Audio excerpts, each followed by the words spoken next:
Continuidade então aos 13 certos, o próximo item que a gente vai ver é a ação certa lá, ó. Devemos observar se o paciente não irá apresentar uma reação adversa ao medicamento durante sua administração, para que seja atendido o mais rápido possível. Por isso que eu disse no vídeo anterior que é extremamente importante que toda vez que o técnico ou auxiliar de enfermagem vá administrar o medicamento, que minimamente ele saiba qual é o efeito desse medicamento, para que serve e quais os possíveis, riscos que o paciente corre em relação a ele. Por quê? De repente, durante a administração, você está ali ainda do lado do paciente, ele começa a apresentar alguma reação. Se você sabe que é do medicamento, imediatamente você para a administração do medicamento para que esses problemas, que o paciente esteja tendo ali não se agravem. Então, é importante que quando a gente for fazer a administração de alguma coisa, de qualquer medicamento que seja, é necessário que minimamente a gente saiba para que ele serve e o que de ruim ele pode causar ao paciente caso alguma reação aconteça, tá bom? Aí vocês vão falar assim pra mim, professora, mas lá no estágio é muito corrido, não vai dar tempo, são muitos medicamentos, eu não vou conseguir. É assim, gente, ó, vocês têm que ter consciência de que, no primeiro momento, lógico, no primeiro dia de estágio, pode até ser que vocês realmente não saibam, não consigam fazer uma pesquisa rápida, pelo tempo mesmo que eu sei que é bastante corrido, mas no dia seguinte é dever de vocês saber para que serve o medicamento que vocês administraram no dia anterior. Por que eu estou falando isso? Porque às vezes a gente aborda aluno lá na escola, já depois que ele passou do estágio, e ele simplesmente nunca soube para que serve, por exemplo, um omeprazol, que é um protetor gástrico, não sabe efetivamente como o omeprazol funciona. Veja, ele administrou durante todo o período do estágio aquele medicamento. E lá, quando ele volta para nós lá na teoria, ele simplesmente não sabe para que serve esse medicamento. Então, talvez falte esse estímulo aí para que vocês, mesmo que não saibam de primeira, para que vocês tenham a consciência de que no dia seguinte é importante que vocês façam a pesquisa do que foi administrado, da prescrição que vocês seguiram no dia anterior, para que vocês comecem a dominar este assunto pouco a pouco, tá? É óbvio que vocês não vão conseguir tudo de uma vez, eu sei disso. Como eu disse a vocês, eu já fui auxiliar de enfermagem, eu sei que é bastante assustador no início, mas é importante que vocês façam essa prática para que isso fique cada vez mais fácil de ser absorvido por vocês, tá bom? E aí o registro certo também. Como que é o registro certo? Olha lá, é importante que seja registrado no prontuário do paciente o medicamento administrado, com a hora, a dose, a via, e se o paciente apresentou alguma reação, qualquer ela que seja, durante o tratamento. E aí eu trouxe aqui para vocês um exemplo da checagem, para vocês verem na prática mais ou menos como é que é. Então aqui foi prescrita essa vancomicina, que é um antibiótico. A dose é essa daqui, então é 1000 miligramas. A via de administração é essa daqui, via endovenosa. O período que tem que ser feito é de 12 em 12 horas. E aqui, é exatamente o horário que ela deveria ter sido feita. Reparem que em cima do horário foi checado. O que significa checado? Foi passado um traço que garante que quem preparou esta medicação administrou essa medicação. Esta aqui, ela não está tão correta quanto esta. Veja, este outro horário que foi aberto às 16h30, além de checado, ele foi assinado. Então é exatamente assim que precisa ser feito, tá bom? É para vocês sempre checarem. Então checar significa passar o traço no horário que o medicamento foi administrado e escrever ao lado o nome de quem fez a administração desse medicamento. Isso garante um registro adequado. Qualquer pessoa, da enfermagem ou não, que vá acessar o prontuário desse paciente consegue identificar que esse medicamento foi feito, tá? E esse outro símbolo que vocês estão vendo aqui, que eu estou circulando com a seta, que é um círculo ao redor do horário, significa que a medicação, por alguma razão, não foi administrada. É o famoso bolado, que vocês vão ouvir muito lá na prática clínica de vocês. Então, o medicamento foi bolado. Vejam, todas as vezes que o medicamento for bolado, como vocês estão vendo aí, é necessário que haja uma justificativa de o porquê que ele não foi administrado. Então não é simplesmente Então os gatos fazendo festa aqui. Para vocês duas! Não é simplesmente a gente bolar o medicamento. É necessário que haja uma justificativa, né, do porquê que foi bolado. Então vamos lá. De repente o paciente não estava na unidade. Ele foi fazer um exame e por essa razão ele não recebeu o medicamento. Isso precisa ser anotado.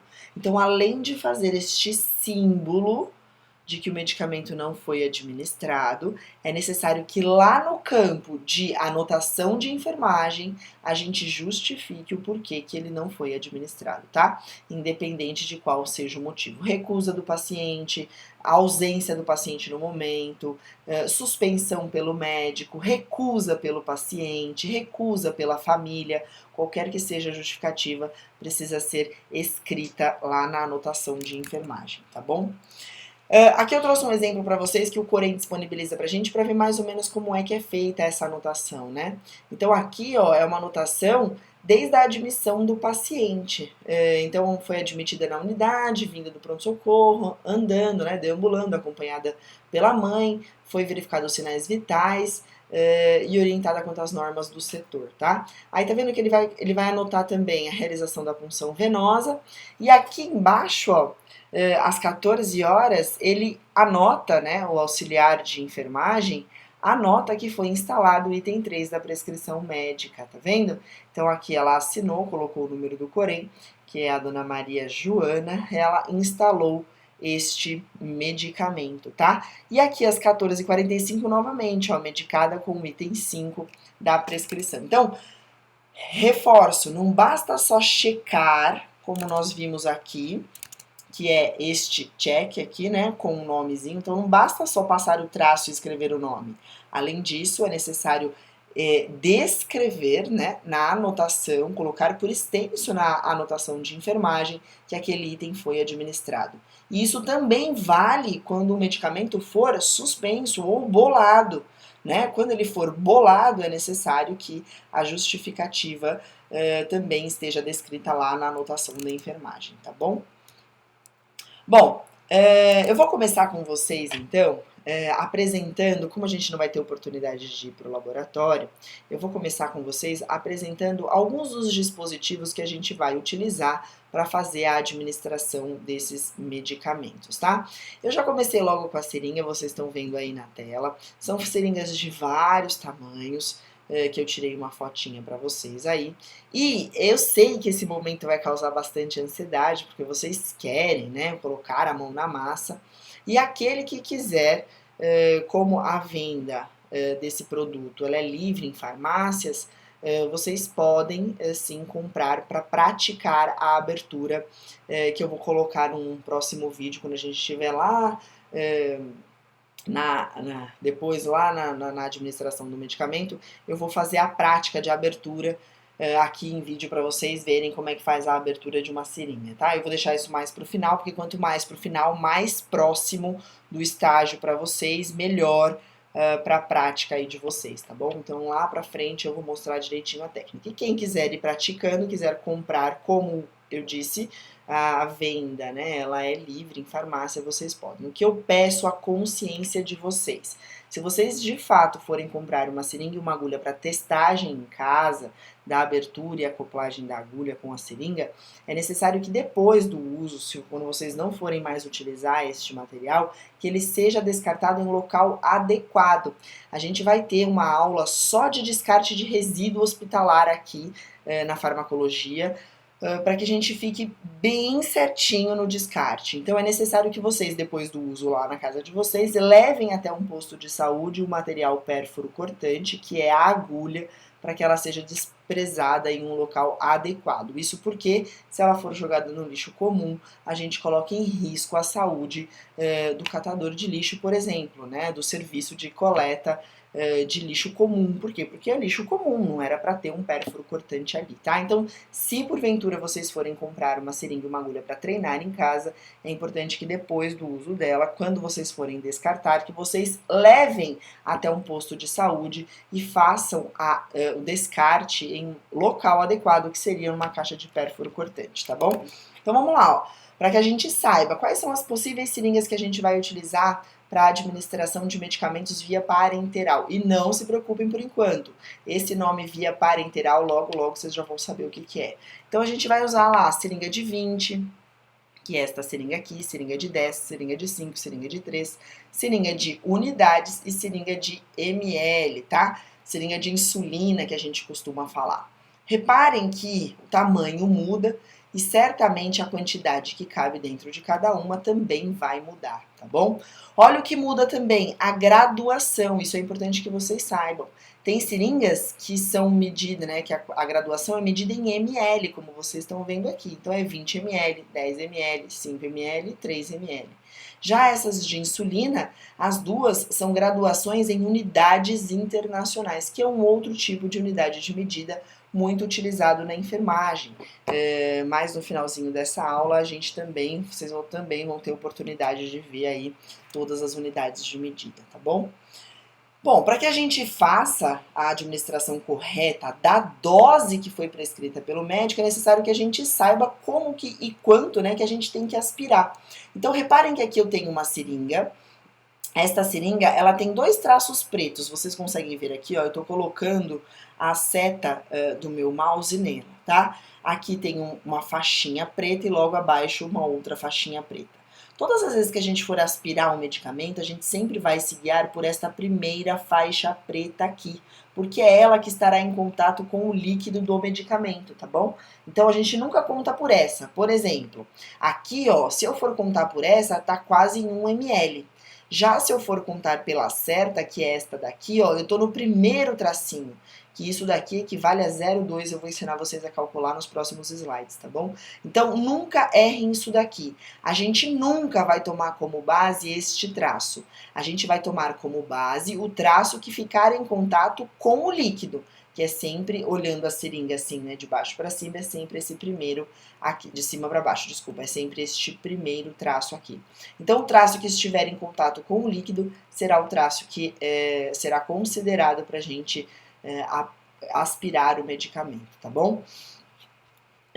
A gente também tem que saber quanto é que cabe entre um traço e outro, tá? E é isso que eu vou mostrar para vocês aqui, ó. Então, eu fiz um desenho daquela seringa que vocês viram logo ali atrás, e ela tem na contagem 10 tracinhos, tá? 10 tracinhos. Então, se eu for contar, ó, neste círculo maior que vocês estão vendo aqui, ó, neste oval maior, eu preciso contar quantos traços tem até a primeira graduação da seringa.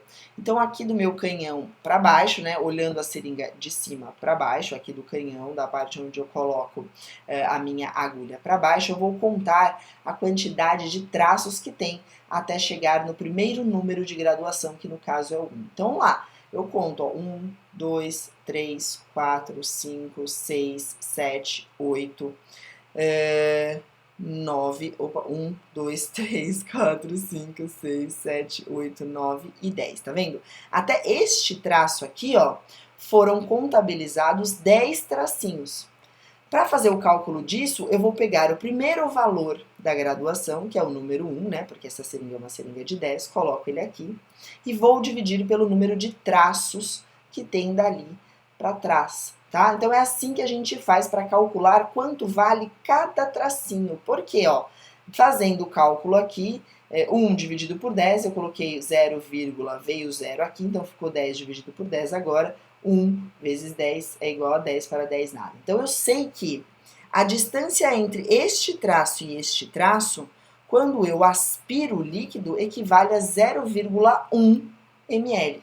Então, a gente descobre quanto vale. Isso serve, pessoal, para quando o médico coloca para a gente um valor quebrado, principalmente vocês vão ver isso em situações emergenciais ou em situações pediátricas, né, em que os valores de a quantidade, né, os valores quantitativos de medicamentos são bem menores, vocês certamente verão muito isso, terá muito valor quebrado, né? E saber quanto vale cada traço vai auxiliar vocês aí a não errar na hora do cálculo, tá bom? Na hora da aspiração deste medicamento. Então, sabendo disso, conhecendo muito bem a seringa, ó, Eu já vou até dar um spoiler aqui pra vocês ficarem espertos. Isso daqui, gente, é questão de prova, tá? Então, quem não entendeu o que eu expliquei aqui, pra que serve isso? Ah, professora, me manda lá na mensagem, me manda lá no direct aqui da plataforma, coloca lá na mensagem privada minha, que eu vou tentar explicar de uma outra forma para aquele que não entendeu. Mas o que nós fizemos aqui? Nós descobrimos quanto vale cada traço de uma seringa de 10 ml, tá? Isso para que a gente consiga fazer a aspiração precisa do medicamento que o médico prescreveu, e isso a gente vai praticar mais pra frente aí, tá bom? Bom, a gente precisa então, além de conhecer, né, as seringas, a gente precisa conhecer os frascos, né? Quais são os medicamentos que normalmente a enfermagem aplica? Vários, mas a forma com que eles se apresentam, basicamente são essas três aqui, ó. Todo medicamento injetável ou será em frasco ampola, que tem esta carinha aqui, ó. Ele é um frasco de vidro, e ele tem aqui, ó, uma borda metálica e no centro desta borda metálica tem uma borracha, que é a borracha que a gente utiliza para fazer a perfuração e a aspiração do líquido, do conteúdo que está aí dentro, tá? Então, este é o frasco ampola, é um frasco que tem uma borda metálica com uma borracha aqui que permite o acesso ao líquido que está lá dentro, tá bom? Existe também a ampola. Para acessar o líquido da ampola é necessário fazer a quebra dela, então tá vendo essa bolinha, ó? Esta bolinha é a minha bolinha de referência para força. Quando a gente tem esta bolinha aí, eu faço força exatamente nela, eu vou mostrar na técnica para vocês aqui no vídeo. Quando a gente faz a força na bolinha, quebra facilmente esta ampola, e aí é possível que a gente acesse o líquido que está ali dentro. E por último, outro tipo de ampola, ao invés de vidro, neste caso aqui é uma ampola plástica, né? Esta ampola plástica é mais fácil de quebrar. Aqui, ao invés da gente quebrar, né, propriamente dito o vidro, a gente vai fazer movimento giratório. E aí assim a gente desgasta o plástico. Desgastando o plástico é possível acessar o líquido que está dentro desta ampola, tá bom? É possível, olha, é importante que a gente saiba também fazer a leitura destes medicamentos. Então, toda vez que eu tiver um frasco na minha mão, eu preciso saber ler o que está escrito nele. Então, a primeira coisa que a gente vai ver normalmente é a marca registrada do medicamento, né? Que é o nome comercial. Então, aqui, ó, cortisonal. Eu não sei se está claro para vocês, para mim não está muito na imagem, né? Mas aqui onde eu estou circulando, ó, com a seta, tem um R. Este R é de marca registrada. Então, isso significa que este medicamento é um medicamento patenteado por uma indústria farmacêutica, né? Por um laboratório, né? Então, este nome é exclusivo deste medicamento. Mas o princípio ativo que ele usa, que é o famoso nome genérico, então pegue o conceito aí. Nome comercial é um registro farmacêutico. Nome de princípio ativo é o famoso genérico, ou seja, é o princípio ativo que é utilizado para fazer a fórmula daquele medicamento. Tá logo embaixo aqui, ó, succinato sódico de hidrocortisona. Então significa que aqui dentro tem a hidrocortisona, que a indústria farmacêutica colocou o nome de cortisonal. Então só este laboratório pode usar o nome de cortisonal. Porém, outros laboratórios podem pegar o mesmo princípio ativo que é a hidrocortisona e também fazer fórmulas para vender este mesmo medicamento, tá bom? E uma outra coisa que a gente também tem que ver é a concentração deste princípio ativo dentro desta ampola. Reparem que aqui, ó, tem um valor em miligramagem, ó. Tá vendo que é 500 mg? Então significa que eu tenho 500 miligramas, e aí mais pra frente eu vou mostrar pra vocês todas as unidades de medida, não se preocupem. Eu tenho 500 miligramas dentro deste frasco aqui todinho, tá bom? Isso vai mudar de ampola para ampola, mas conforme a gente for praticando, eu vou mostrando pra vocês. Aqui, ó, pra que vocês vejam a diferença. Reparem que aqui, ó, muda. Aqui é 500 miligramas, aqui é 50 miligramas barra 2 ml. O que significa isso, professora? Significa que aqui, ó, neste frasco ampola, me diz que eu tenho 500 miligramas e como ele não coloca barra ml, eu entendo que é a solução total aí dentro. A quantidade de líquido que estiver aqui dentro vai conter 500 miligramas do medicamento. Já nesta ampolinha, está muito claro o que o laboratório quis dizer para mim. Ele diz que, ó, 50 miligramas eu tenho somente a cada 2 ml de medicamento. Quanto tem na ampola inteira? Eu ainda não sei. Pode ser que tenha 2 mesmo, pode ser que tenha 4, pode ser que tenha 10, eu não sei. Mas o que eu sei é que a concentração do medicamento me diz que a cada 50 miligramas de medicamento eu terei 2 ml do mesmo, tá? Sempre vai existir, quando a gente falar, pessoal, em concentração, isso daí quando eu der a aula prática para vocês aqui na minha luzinha de cálculo, né, eu vou dar só uma relembrada para vocês aí no cálculo, eu vou fazer um ao vivo aqui nas próximas aulas. É sempre importante que a gente tome como base de cálculo um negócio chamado concentração do medicamento, que é exatamente isso que eu estou mostrando para vocês. Concentração sempre será a equivalência entre um pó e um líquido, sempre. Toda vez que eu chamar de concentração, eu estou me referindo à equivalência do que há ali de princípio ativo, ou seja, pó, né, em relação ao líquido que se apresenta naquele frasco, tá bom? Então aqui, ó, professora, mas aqui tá tudo líquido, não tem problema. O que significa isso para mim? Significa que mesmo dentro deste líquido existe um princípio ativo, que um dia pode ter sido pó, não tem problema. Mas o que representa este princípio ativo tá aqui, ó, é a miligramagem. Porque eu sei que miligramagem está relacionada a pó, tá bom? Está relacionada a princípio ativo. Então, eu sei que a cada 2 ml deste medicamento, eu vou ter 50 miligramas de princípio ativo. Então, o raciocínio da concentração é sempre esse. E nesse aqui, professora, que eu não tenho nada. Nesse aqui que eu não tenho nada de ml, vai depender da quantidade de ml que eu vou colocar para diluir este medicamento. Então, vamos tomar como base aqui para estudo da gente que todas as vezes que não tiver barra ml, no caso de frasco ampola, nós da enfermagem aqui em sala de aula vamos fazer a diluição para 10 ml, tá? Então, o que eu quero dizer com isso? Que aqui, ó, como eu só tenho pó e esse pó precisa ser diluído para ser administrado, esses conceitos vocês já estão ouvindo e daqui a pouquinho a gente vai explicar cada um deles, tá bom? Como eu tenho um pó e o pó não tem como ser administrado na forma de pó, ele precisa ser diluído, eu vou diluí-lo em soro fisiológico, ou água destilada, água para injeção, não importa, eu vou diluí-lo em um líquido e este líquido aqui, em sala de aula, vai ser representado por 10 ml. O que eu quero dizer com isso? Que eu vou colocar aqui, ó, barra 10 ml, ou seja, eu tenho 500 miligramas de princípio ativo dentro de 10 ml, que foi o que eu utilizei para diluir esse medicamento, tá bom? Vão pegando esses conceitos, pode ser que fique confuso agora no começo, a gente vai praticar bastante isso em cálculo, não se preocupem, tá bom? Eu vou deixar bastante cálculo para vocês fazerem, eu vou fazer alguns cálculos aqui na prática com vocês, mas é importante que vocês saibam disso para que a gente consiga dar continuidade com mais leveza na matéria, tá bom, pessoal? E aí tá a prometida listinha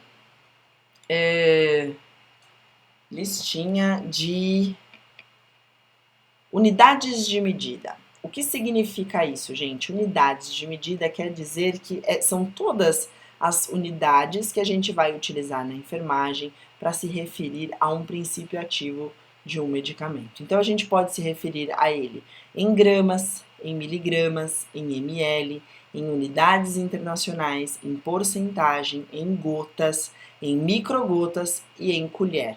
Podem existir outras? Sim, existe micrograma, existe quilo, existe unidades de tempo, como minuto ou hora, existem outras unidades de medida. Mas a nível de cálculo, para a gente começar, eu preciso que vocês saibam estas unidades de medida aí. E aqui, ó, eu coloquei a equivalência proporcional entre uma e outra.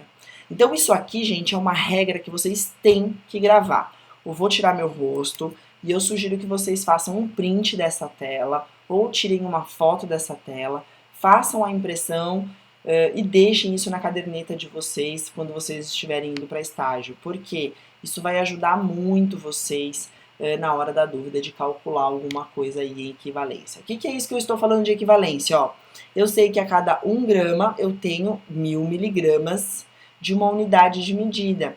Isso, gente, não é uma regra de enfermagem, isso é uma regra matemática, tá bom? Quem estudar arquitetura, engenharia, usa muito isso, tá? Então, 1 grama contém 1000 miligramas. Então, eu dizer que eu tenho 1 grama, deixa eu ver se eu consigo... Ai, pro, eu não tenho nada igual, preciso de 2 coisas iguais aqui, achei. 2 coisas iguais, ó. De cores diferentes, porém eles têm o mesmo tamanho, tá? Então eles são iguais. Eu dizer que este aqui, que é o pretinho, tem 1 grama, e dizer que o rosinha tem 1000 miligramas, significa que os dois têm exatamente o mesmo peso. Porém, eu estou fazendo a leitura deste peso em 2 unidades de medidas equivalentes. Elas não são iguais, porque elas têm nomes diferentes, mas no final das contas, o conteúdo aqui dentro pesa exatamente a mesma coisa, tá? É exatamente isso que eu tô querendo dizer. Então, eu dizer que aqui tem 1 grama e aqui tem 1000 miligramas, eu estou dizendo que eles pesam exatamente a mesma coisa. E eles são idênticos, a única coisa que mudou foi a cor. Então, em peso, em massa, isso não muda, tá bom? Isso que é proporção de equivalência em unidades de medida, tá? Uma colher vale 15 ml, uma colher de sopa, né? Desculpa. Uma colher de chá vale 5, uma colher de café vale 3. 1 ml equivale a 100 unidades internacionais. Então, eu dizer que eu tenho 1 ml ou eu tenho 100 unidades internacionais, eu estou dizendo a mesma coisa. 1 ml equivale a 20 gotas. Também quer dizer que vale a mesma coisa. Uma gota vale 3 microgotas. Isso é uma sacada muito boa quando a gente for aprender gotejamento. Facilita muito a vida de vocês no cálculo lá em gotejamento. Vocês vão ver quando a gente estiver lá.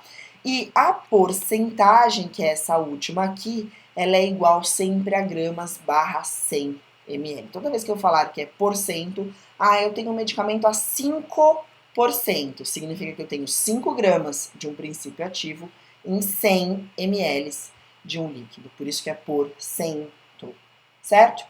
Então, essas equivalências sugiro que vocês gravem, não tem jeito. Tem que saber, porque na hora do raciocínio para executar o cálculo, é necessário que vocês tenham elas todas muito claras na mente de vocês, tá bom? Vou parar esse vídeo por aqui, vou parar a aula por aqui, então revisitem essa aula muitas vezes, essa e a outra. Na aula que vem a gente vai dar continuidade em vias de administração, e aí eu vou explicar aquilo que eu tinha falado de parenteral, interal, vocês vão entender bem esses conceitos, e a gente também vai ver um pouquinho de legislação relacionada à administração de medicamentos, tá bom, pessoal? Até a próxima aula.